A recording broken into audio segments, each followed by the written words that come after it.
And we're still working on chapter 9.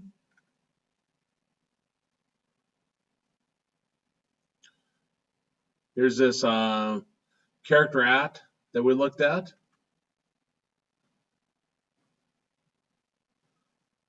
We use that for string traversal. We look for two uppercase, two lowercase, some other ones.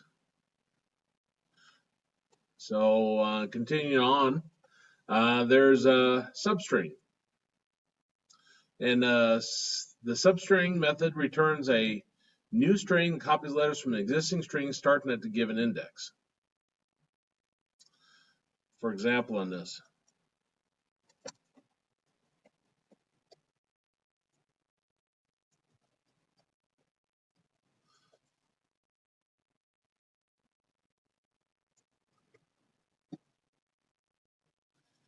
Go back to our example of banana.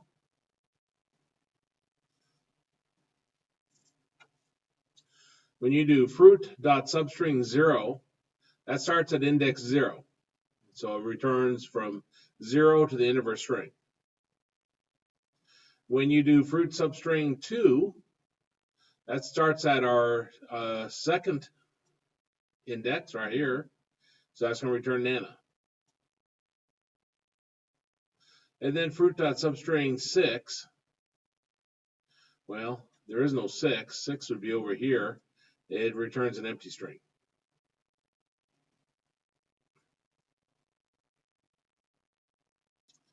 And again, they're having you illustrate this where you got 0 to 5. Index always starts at 0, remember? So we got a total of length of 6. Now, on the other hand, another way you can call a substring that's probably more useful. I don't think that other method probably is too useful. This says fruit.substring 0, 3. Now 0, 3, and I don't know why they do this.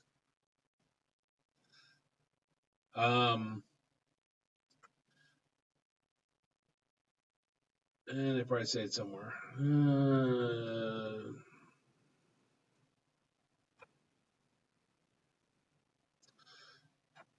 But anyway, 0, 0, 3. See, it starts at position 0. It does not go up to 3. Goes up to 2. Goes 1 less. Fruit string 2, 5. But here's 2 through 5. Again, it doesn't go up to 5. Goes 1 less. So 2 through 4. And fruit substring 6, 6. Well, there is no 6, so it returns empty string again. So it's always 1 less in Java, anyway. Not in all languages.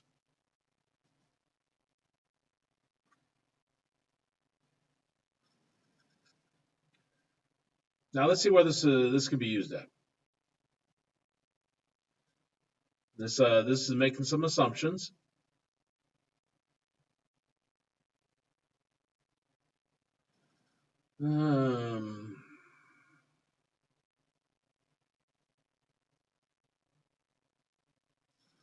Clean this up a little bit.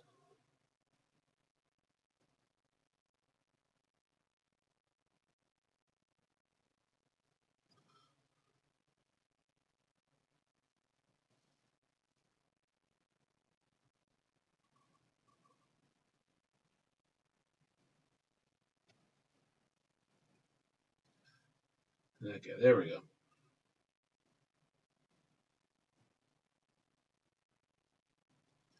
Now, what I'm going to be passing in, I'll leave banana there because we might come back to it, is putting in a month, day, and year. That's the input that we're expecting. And we're going to see how to use a substring to pick off pieces of this. So up here, I'm going to have int month, day, year. Now those are integers, and we're going to be picking off a string, so we're going to have to do some conversion, but we'll talk about that in a minute. Now our month, let's think about our numbering. Position 0, 1, 2, 3, 4, 5, 6, 7. So month is going to equal to input S. That's what we're bringing as our input into that, and then dot substring.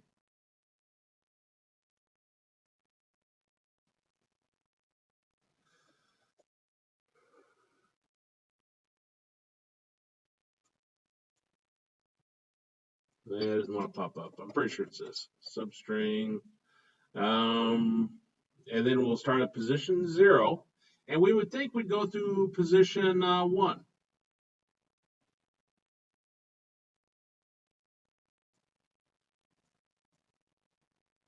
We'll see what we get for that. Okay, so this is, can I find symbol? All lowercase. Okay, so this is bringing in a string, so we need to convert to an integer.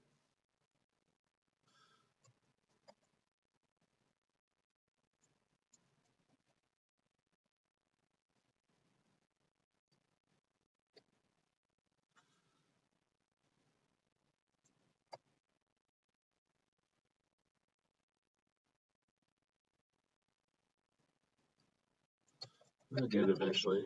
Integer.parse. There we go. Parse it.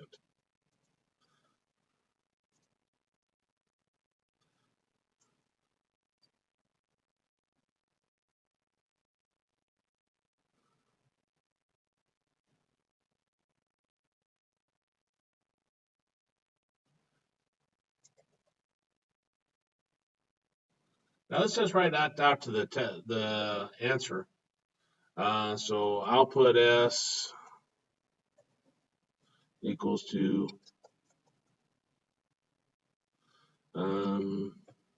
string dot value of month.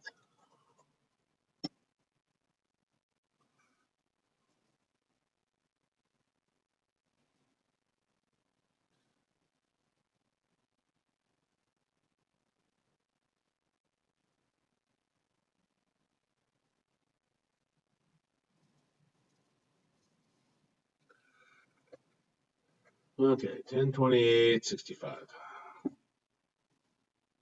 See, this returns the 1. Because again, our substring goes, the starting is just like you'd think, starts at 0. But then this is 1 less than where you're ending. We want to end at 1, so we want to end at 0. And that gives us our month.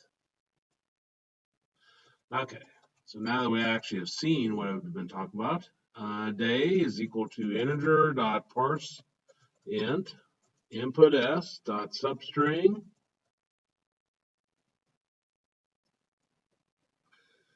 and the day starts at 3, comma, it goes to 4, but we have to do 1 less.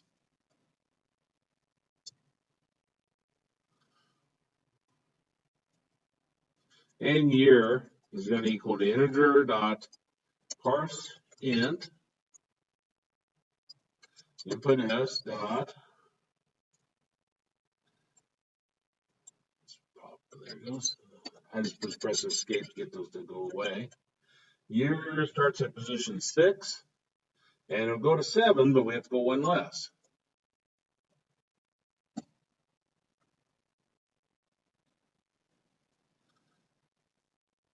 Okay, so we just now parse apart this information. At this point, I could even do some comparison here. I could say if month is equal to 1, then output S is going to equal to January. I'll do a space. Else if month is equal to 2, output S is equal to February.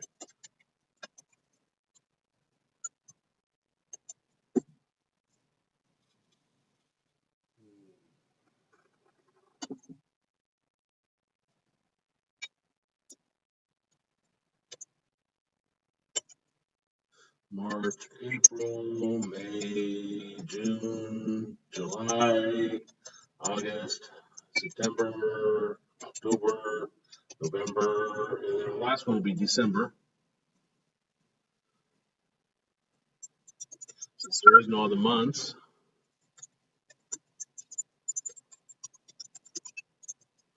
December.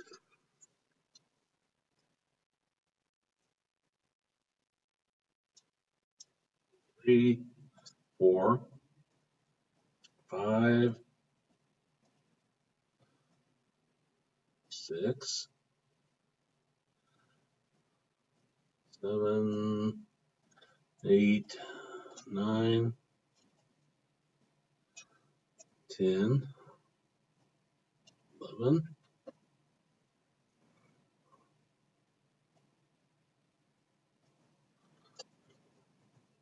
March,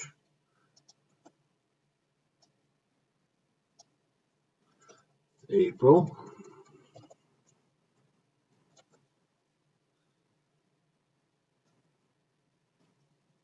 May,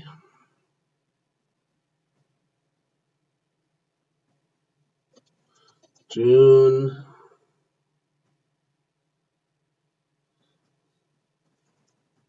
July, August, September,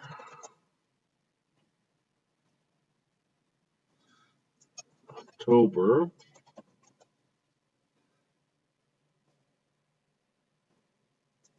and November. Okay. So that now contains what's an output S. Well, now we're going to have output S is equal to output S plus, and then we'll have the day. So string dot value of day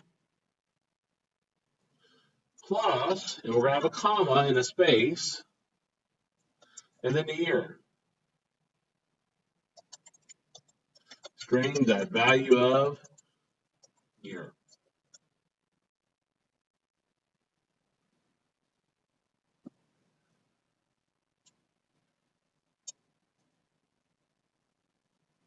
So this should provide us a little bit better formatted date.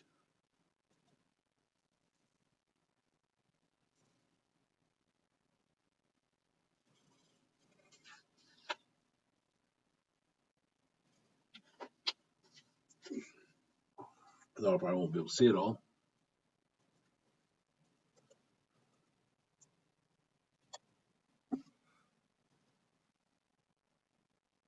Or it might not work. Now I got an error down here, don't I?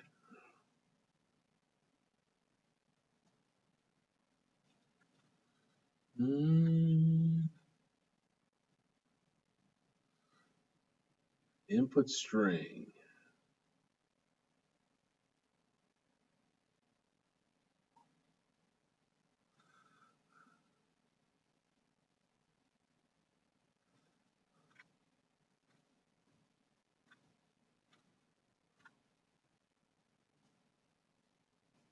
Let me look at my code again.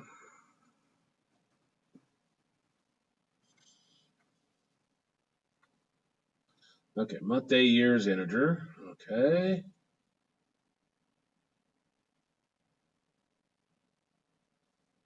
Okay, now I like if statements. Okay, so convert all these to a integer. You said those should be right. Okay, easiest way is probably debug it. So I'll put a breakpoint there. Then I'll choose debug project.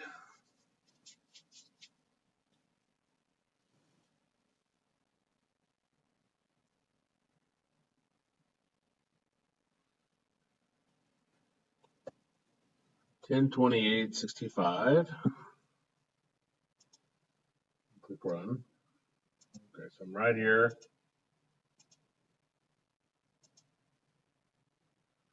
And step into is this one.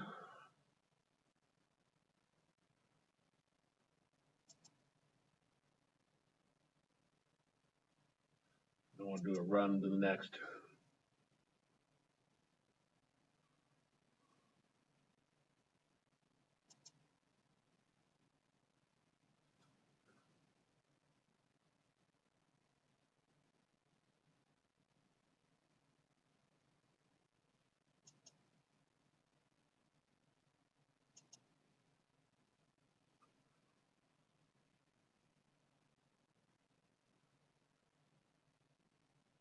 Try it again.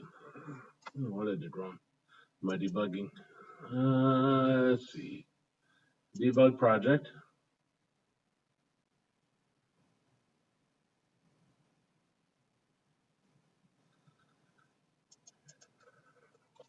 And 2865. Click run. Okay, so while we're into the next breakpoint, so I'll click this.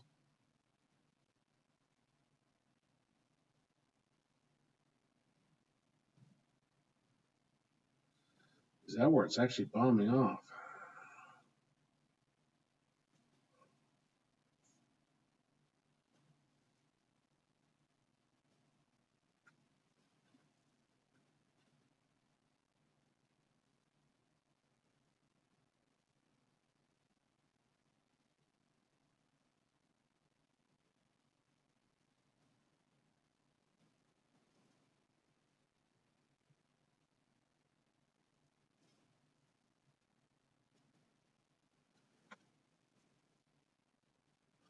Okay, one more time.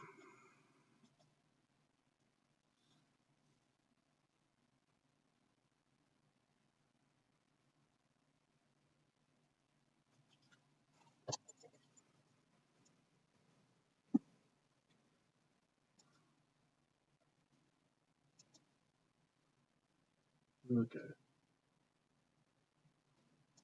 Continue, goes down to there. Mm,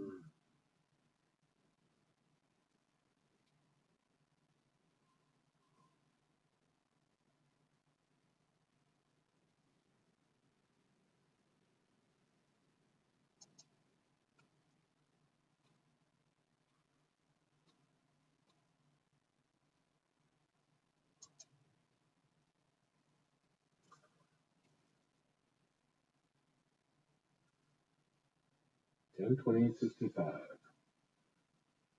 Haven't done that yet. Down to here. Input S is still 10, 28, 65.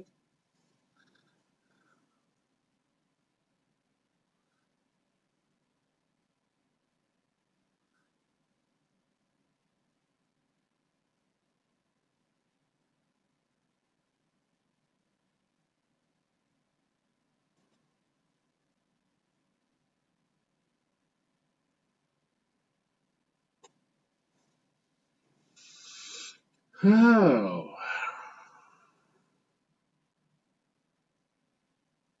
I would have swore that code was working just a minute ago.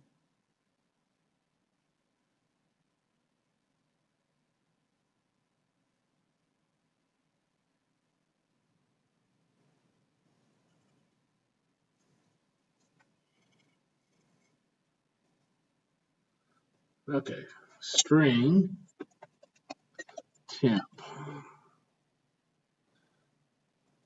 Then say temp is equal to input s dot substring 0, 0.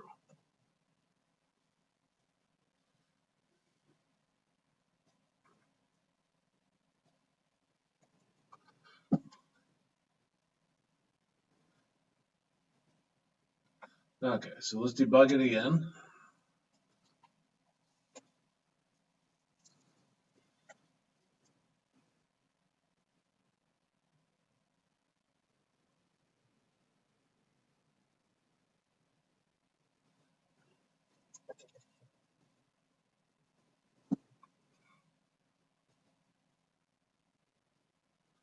Okay, so then I'll continue. Does that. Input S is still 10, 28, 65. It's a string.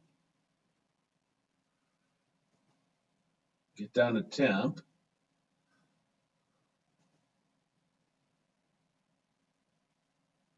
Temp is an empty string after that gets done.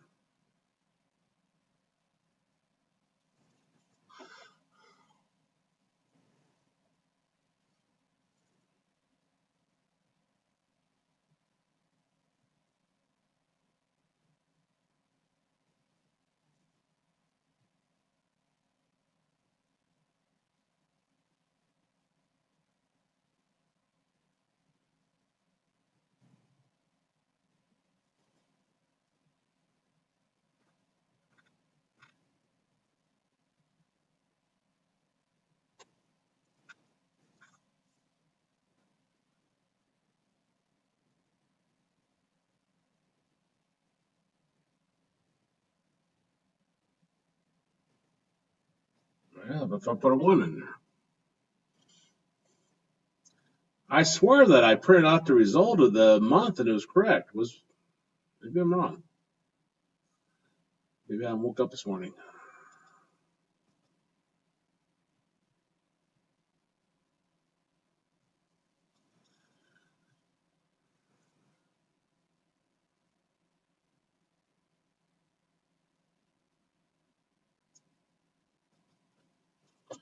Ten 28 65.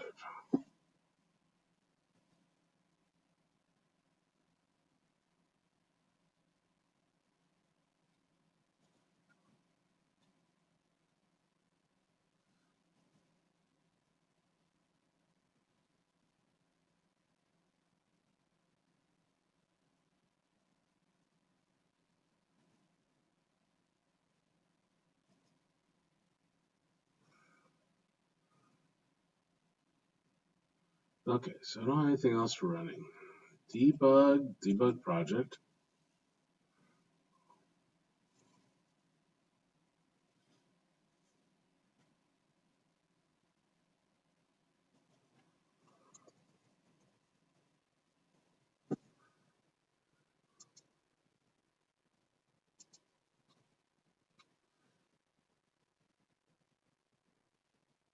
Okay, let me exit out of NetBeans, go back in.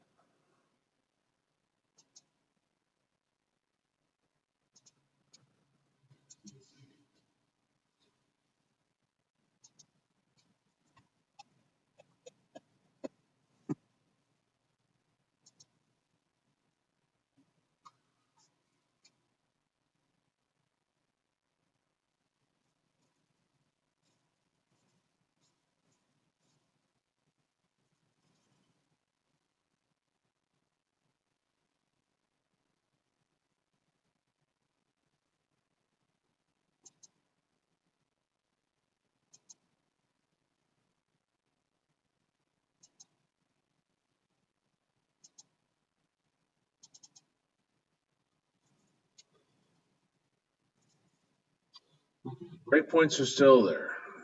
Okay, now let's run this. Debug project.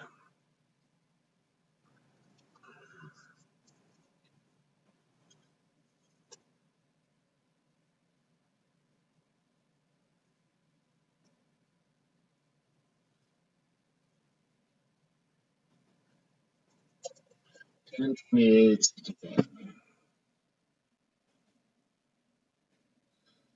Okay, so I'm right here. I continue to the next breakpoint right there. Next one is right.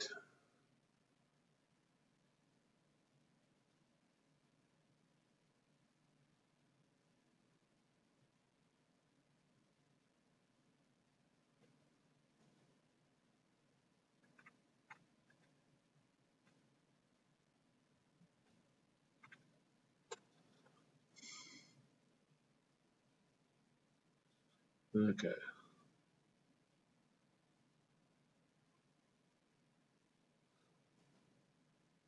Sure took a long time to get down to that one.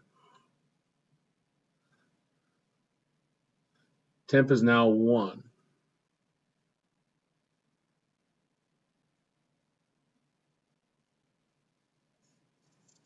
Oh, I'm going the wrong way, aren't I? I need to go to 2. Okay. I'll wake up here eventually.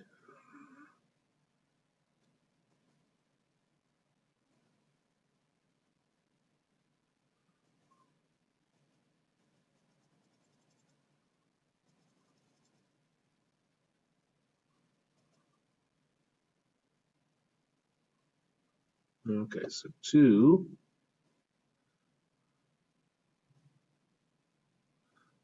5, and 8. Because it's 1 less what I was saying, but wasn't doing. So we'll go to 8, 1 less will be 7. Okay, that looks better. And I'm so confident I'm going to clear all my breakpoints. Maybe I can't.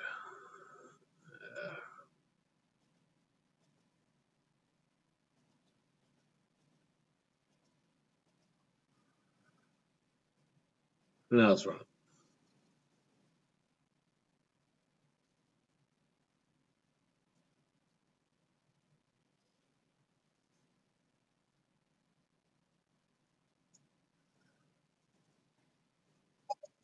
Okay, 10, 28, 65.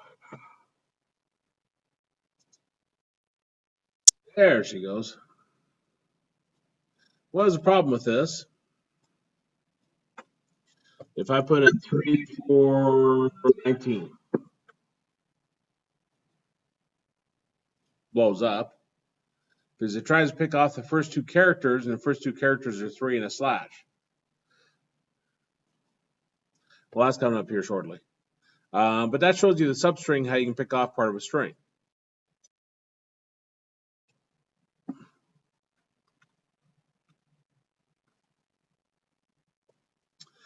Now here, the index method searches for a character in a string.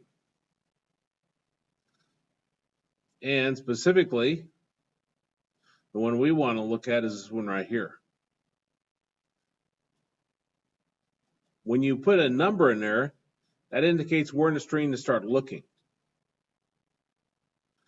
Okay, so let's see how we're going to use that. Our date's coming in like this, but we really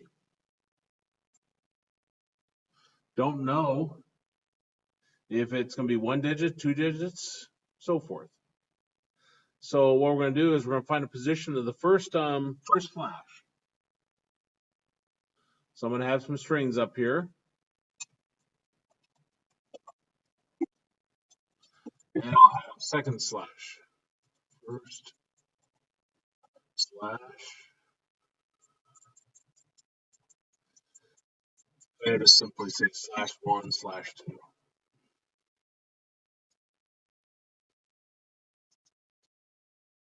First slash is easy.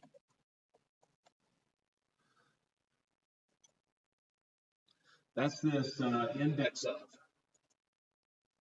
So we're going to do input s dot index of. Is it all uppercase? Or I mean all lowercase? And since we're not looking for an A, we're looking for a slash. There's a slash in there. So you alter that to whatever you're looking for. After this is done, based upon my example right here, /1 should be at position 1. So that should contain the value of 1. Now my second slash.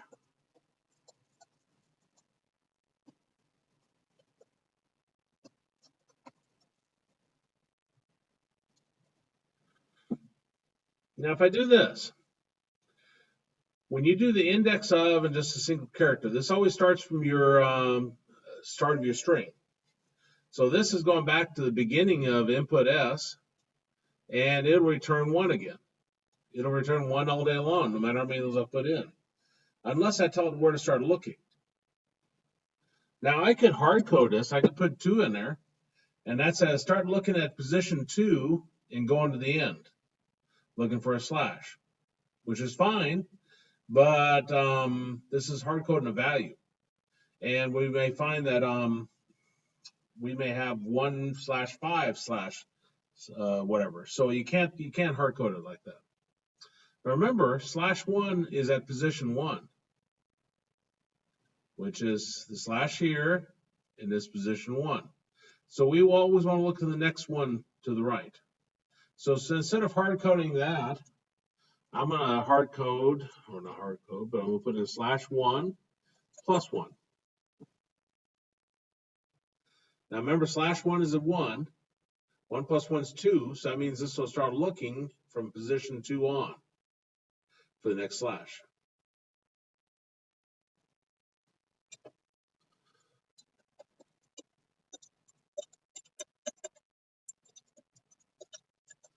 Okay, so our second slash in this particular example is at position 4.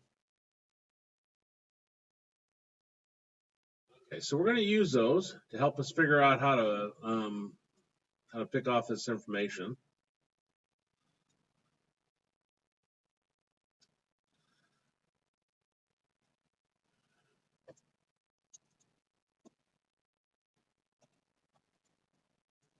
No matter what, our month starts at position 0. Now we could do some trims at the beginning and end to make sure that it's always at position 0, but we're assuming it's at position 0. If I look at my example here, you can see it's position 0. Now imagine if I had like a 10 here. We had substring 0, comma, let me think about this, 2. And this would return the position 0 and 1. Remember, this is one, needs to go one less. Well, we don't want to hard code 2 in there. We want to take the position of our first slash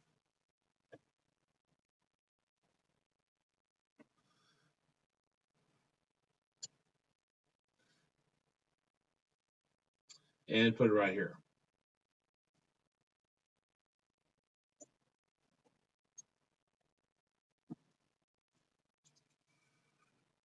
Okay, so this will go from 0 to /1. /1 we said was 1, and it'll go one less, so that'll be position 0, 0. Well, not 0, 0, but that's 0, 0. So it's going from 0 to 0. And that should give us our month. Now our day. Our day is starting one position past /1. So the starting place right here will be /1 plus 1. Now let me think that through. /1 is 1. 1 plus 1 is 2, so that says it's starting in position 2, which works. And then 5, this is the ending place. Well, if I take this position of this slash, it takes one less, and that'll be my ending place for the month. Or for the day, sorry.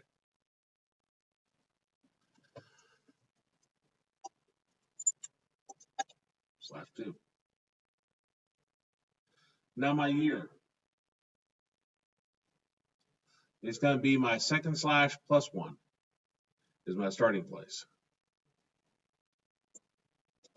/2 plus 1. Now ending, that's a little bit more challenging. My length of this example 1/28/65, the length of this is there's 1, 2, 3, 4, 5, 6, 7 characters.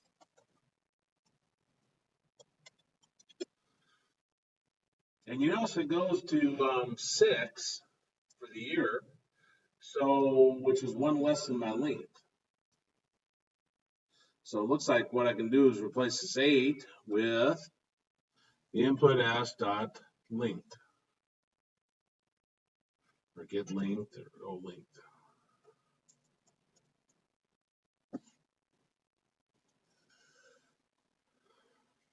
Okay, let's think this through then.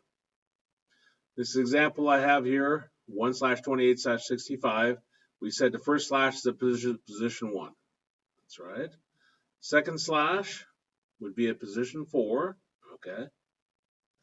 This is going from 0 to 1 less than /1. /1 is at position 1, so 1 less is 0, so it's going from 0 to 0, which is our month 1. Now this is going from /1 plus 1. /1 is 1. 1 plus 1 is 2, so starting at position 2. And it's going to /2. /2 or /2.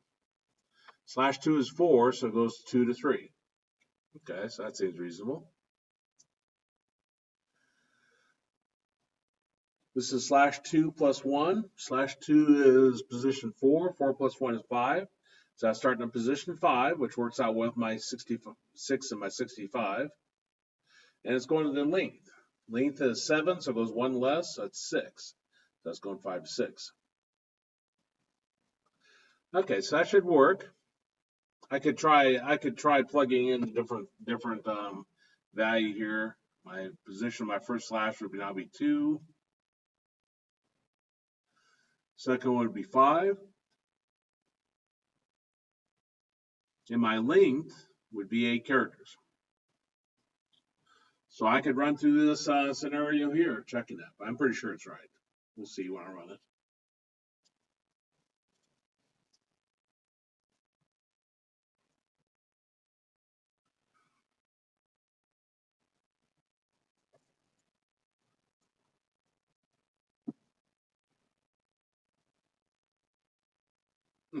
Famous last words. Oh, there it. Just didn't click it, I guess. October 28th, 65. Okay. How about 3/5/19? 3/5/19.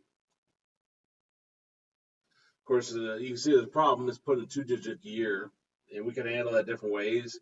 You could tack on a 20 in front of it, which will work until year 2100. 2100. What's that? 81 years from now. So I'd work that along. But then again, what if they put in they mean 1920, and you automatically assume 2020, and so how do you handle that? Better way to do this is to handle the here a little bit different, so that put in like maybe the 4-digit year, but you see the idea behind it. Does that make sense on how to pick apart a date based upon those slashes?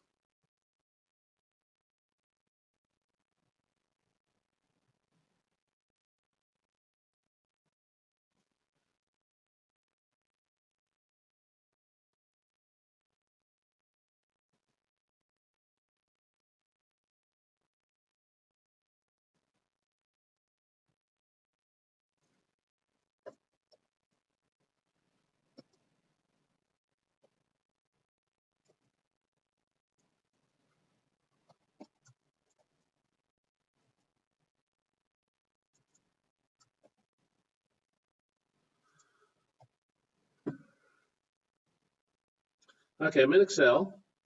I've just created some data. I'm going to do a file, save as, choose browse.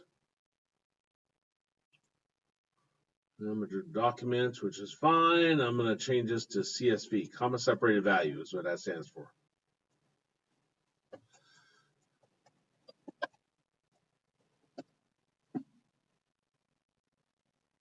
Called October test. It's in documents. And say yes there. I'm going to close this.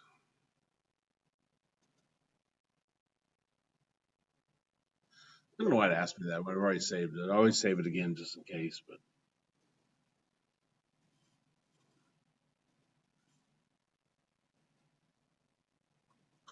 okay, I'm going to right click on this and I'm going to choose open with Notepad, I guess. Later on, we're going to be reading in files. And CSV is a common format for them to put a data in because it separates your data values with commas.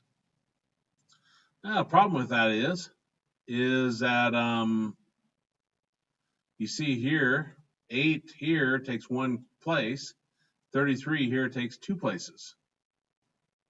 And so this messes it up. We can't pick it apart based upon the substring position. We have to use the index of. And that's actually going to be the assignment that I'll give you here shortly. Is the project's going to be to have an input box, input text box, text field, textbook, text box that brings in data, separated by commas. Specifically, go with 5 pieces of data, including an integer, a double, and a string. Beyond that, you can have whatever combination of that you want. And then parse them apart using the index of and substring, and write the 5 pieces of data to separate text boxes, text fields.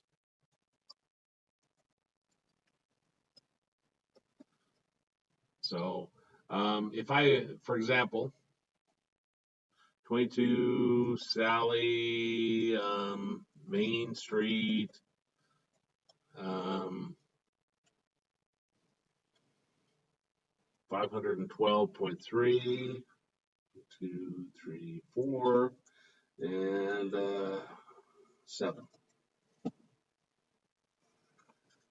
Now your program shouldn't be so flexible that you can put any types of data in here.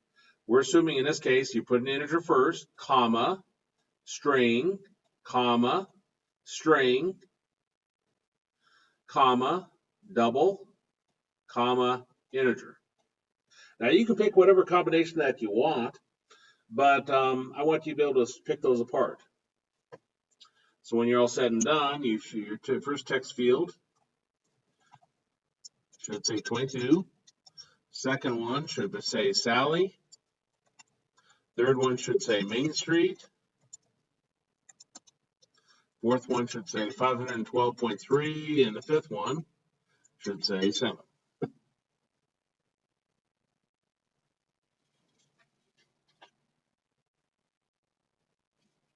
This is one of the more useful items in programming, is the index of and substring. Character at, I don't think I probably ever used that too much, but this I've used over and over. Because you get data in all kinds of weird formats. And assuming that there's some kind of delimiter, this item separates the fields, like in this case a comma, then you can work with it. Somewhere I think in Excel,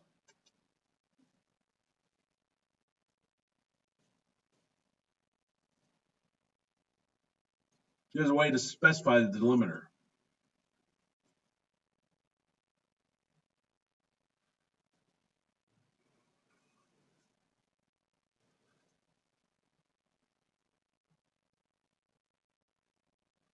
And I might be making that up. Who knows?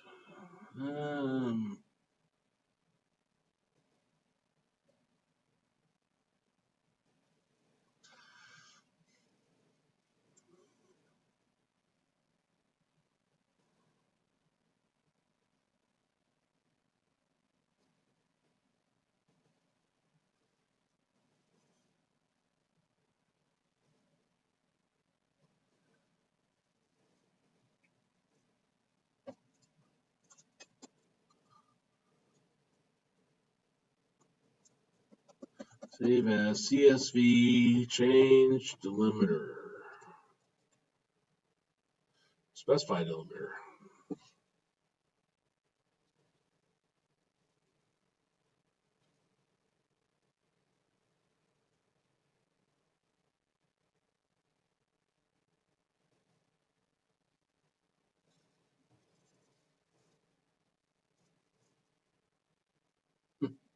I've had to produce a file from Excel with some weird delimiters other than comma or tab delimited to import into the system.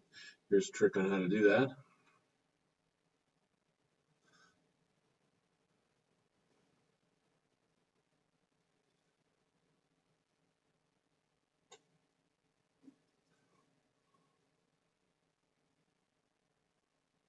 Save as other formats.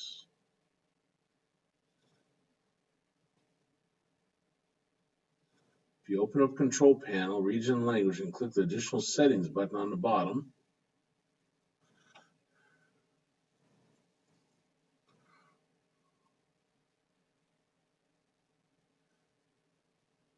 switch it to a pipe character. Okay, I guess there's a way to do it.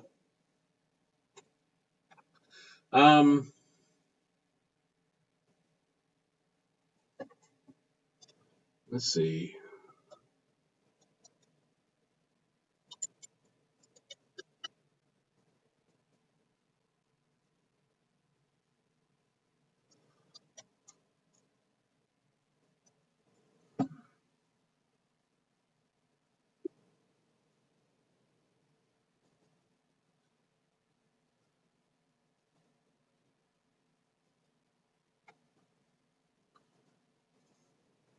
And this might not do it because Excel's pretty good.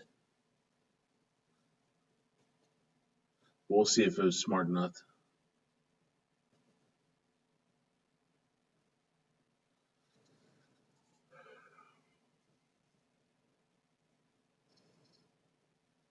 Excel was smart enough. What I did is I created a number and I put a single quote in front of it to specify it's a string. And then I put a comma in there and I put a decimal. And it was smart enough to recognize, okay, the rest of these are strings in this position. So I want to put quotations on this so I can specifically tell it's a string.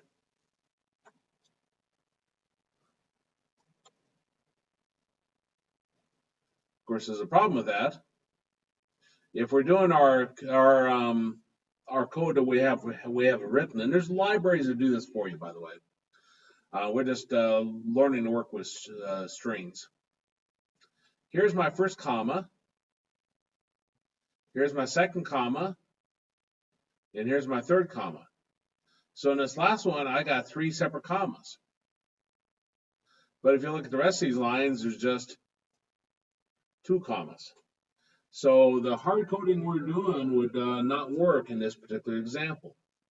You'd have to do a lot more manipulation if you're doing it by hand, writing it completely from scratch yourself. If you're using a library, libraries will parse this apart for you, and there's even a method that will split them apart. But anyway, the headaches of working with strings.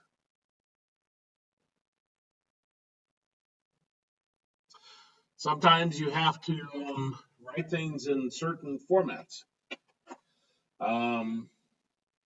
This was about, maybe 8 or 9 years ago. A company I used to work with went away from their old system and went to SAP. Before that, they were using a manufacturing system that was based upon Fortran, a real old programming language. And I don't remember what it was exactly, but data had to be written out in multiples of 4, I think. So blocks of 4, maybe 8, 12, 16, so forth. Which means that if you were to send data up to his manufacturing system, which we did from Oracle, and we'd have to write it a certain way.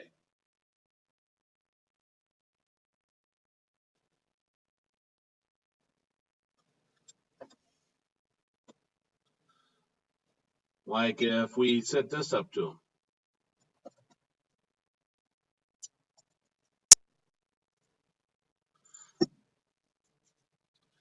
Any other, assuming this always goes from position 0 to position 1, from position 2 to whatever that is, position that to whatever this is. Assuming every line was in that format, you were fine in every other programming language. In Fortran, it had to be multiples of something. So let's say it's multiples of 4. I don't really remember, to be honest. So you'd have to do a 330 or a space. And David, that's 5 characters. 2, 3. And then you had to put 3 spaces, so it'll be 8. And then 45792, that's 5, so I need 3 spaces. And that's how you had to send it up to his system. It's called Man. And wasn't hard to do if you work with strings. You just concatenate spaces on here at the end. Now, eventually we'll show that, see how to concatenate those on. Is there any questions on what I'm looking for in that project?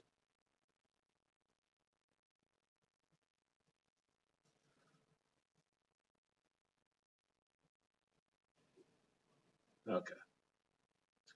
Let's continue on then. We got string comparison.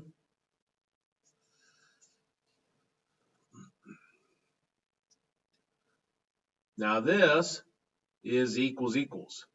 And some programming languages allow you to do this. They allow you to compare a string with equals. It says code compiles and runs. Most time it gets the answer right, but it's not correct. Sometimes it gets the answer wrong. Problem is that the equals checks whether 2 variables refer to the same object by comparing references. If you give it 2 different strings that contain the same letters, it yields false.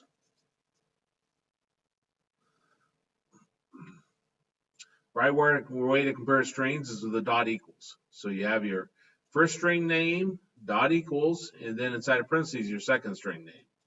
And that'll do the appropriate comparison.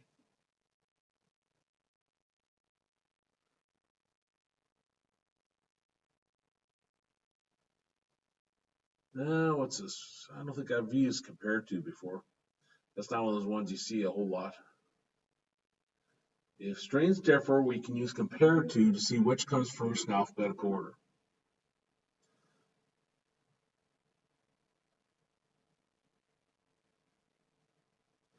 Okay, so that tells you which one comes first if you arrange them alphabetically. It's a weird function. And we talked about this, I think, in this class. The ASCII table, where we had capital A and little a, and those are different. So Ada with a big A and the Ada with little a are different strings.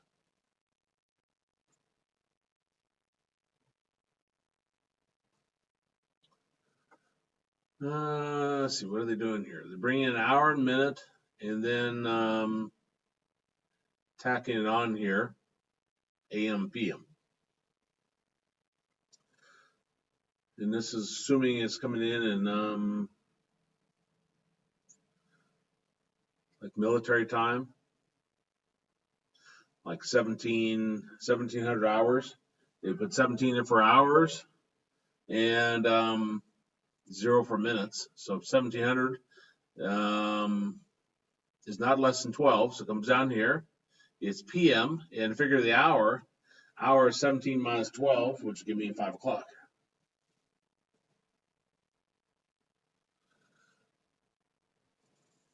Now notice here,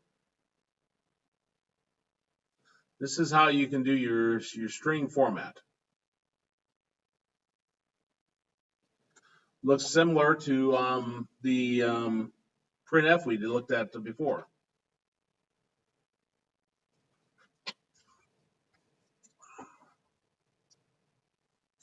We got %02D colon %02D space %S, and the first D corresponds to hours.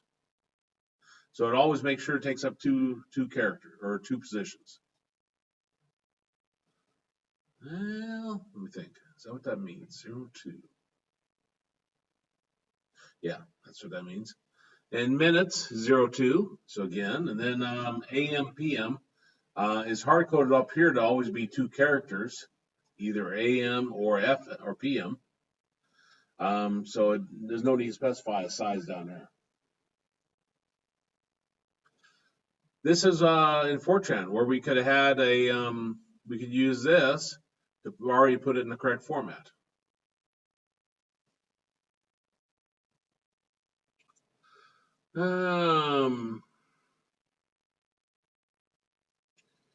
Wrapper classes. Primitive values like integers, doubles, and characters do not provide methods. For example, can't call equals on integer with that I dot equals. But it says for each primitive type, there is a corresponding class in the Java library. It's called a wrapper class. And so it does have methods. We've been seeing that, but I haven't really mentioned it.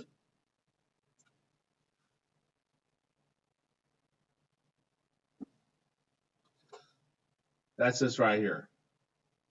See how integer is spelled out? But integer is little int, so lowercase. In order to have some methods that we can use, they got this. And the idea behind this is that they've programmed all the things they'd think you'd want to do with an integer.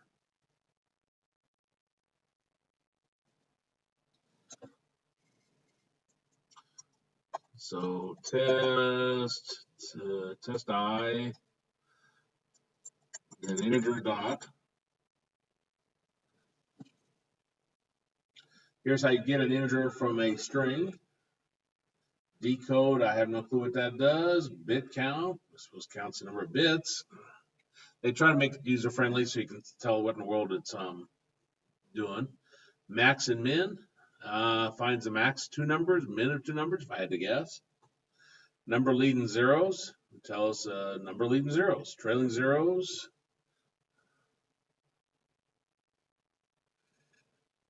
you'll find most of these you'll never touch.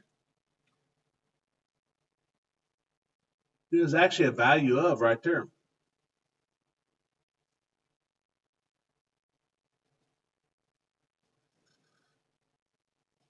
Along the same lines, double D1, and then there's a double dot. And you see there's a lot of things to check there. Parse double sum, adds two numbers together. Why do you need that? That seems like a ridiculous function or method to have. Check to see if something's not a number. We're going to see some of these later on when we're checking error checking. Now, Boolean. Let's see, what is Boolean? B-O-L? B1? No. Boolean. But then we also have a Boolean dot that has all these functions built into it. It does a logical OR, logical AND, logical XOR. So those things in the Introduction to Digital Design class that we're looking at, you have those options you can play with, the AND, the OR, and the XOR. They look like they have a full range of items here. I don't see a NAND or NOR or any of those.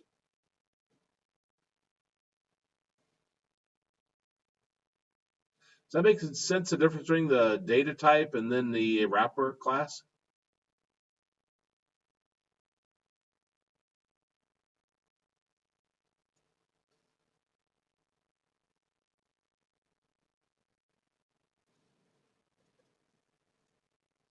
Now, when it says wrapper class, realize that's just code that they've written. I think it tried to open up last time I ran this. Notice how it opened up integer.java. So this contains the code.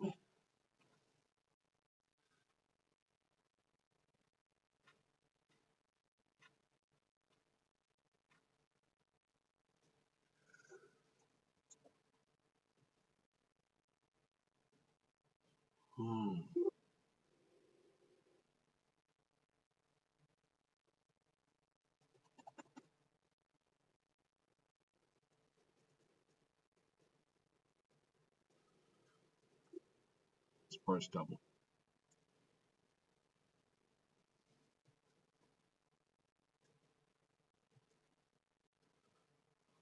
parse int. Okay, here's the value of. So if you're wanting to call value of and pass in a string, then this returns integer dot value of. That's not very useful. Where's that s? Declare that.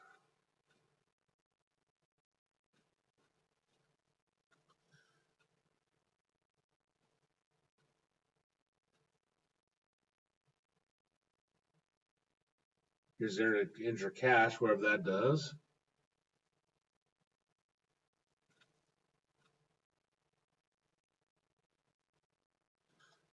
Anyway, it'd be in there somewhere.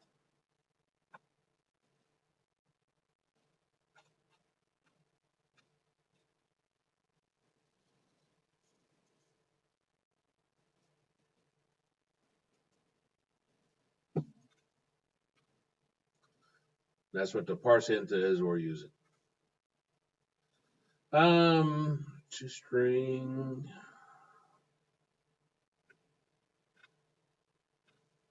We're not going to worry about the these right here, command line arguments, because when we're doing a Windows application, we don't use command line arguments. That's when you're writing a console app. That's the end of that chapter. I don't think I'll sign any of those. I like the one I picked because it's much more real world.